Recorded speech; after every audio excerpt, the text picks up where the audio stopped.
Matthews ফেরেইরো। Brazilian এই নারী মডেলকে তন্ন করে খুঁজছেন ভারতীয় জাতীয় কংগ্রেস নেতা ও লোকসভার বিরোধী দল নেতা রাহুল গান্ধী। কিন্তু কেন? সম্প্রতি ভার্চুয়াল এক মঞ্চে মাইক্রোফোন হাতে পিছনে বড় স্ক্রিনে এই নারীর ছবি দিয়ে ইংরেজি হরফে হিন্দি ভাষায় যা লেখা রয়েছে তার অর্থ অনেকটা এমন, ইনি কে? উপস্থিত দর্শকদের প্রতিও একই প্রশ্ন ছুড়ে দেন তিনি।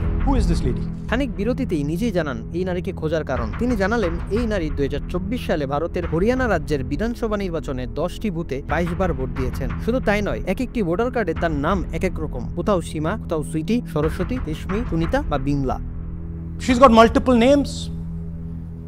সীমা, সুইটি, সরস্বতী। পর্দায় এসব প্রমাণ তুলে ধরে রাহুল গান্ধী প্রশ্ন রাখেন, হরিয়ানা রাজ্যের ভোটার তালিকায় এই ব্রাজিলিয়ান নারী কি করছেন? তালিকায় ভোটার চুরির অভিযোগে নির্বাচন কমিশনের পাশাপাশি কেন্দ্রে ক্ষমতাসীন বিজেপি সরকারকে দায়ী করেন রাহুল গান্ধী। এটি একটি কেন্দ্রীয় অপারেশন, অর্থাৎ এটা করা হচ্ছে নয়াদিল্লি থেকেই। নিজের অফিসিয়াল ইউটিউব চ্যানেলে গত বুধবার প্রকাশিত 38 মিনিটের বেশি দীর্ঘ একটি ভিডিওতে রাহুল গান্ধী এসব তথ্য তুলে ধরেন। তার অভিযোগ, হরিয়ানার ওই নির্বাচনে 25 লাখের বেশি ভোট চুরি করা হয়েছে। রাহুল গান্ধীর দাবি 5টি উপায়ে এই ভোট চুরি করা হয়েছে। একই ব্যক্তিকে একাধিকবার ভোটার বানানো, ভুয়া ঠিকানায় ভোটার তৈরি, একই বাসার ঠিকানায় অস্বাভাবিক বেশি সংখ্যক ভোটার দেখানো, নতুন ভোটার তৈরি এবং তালিকা থেকে ভোটার বাদ দেওয়া।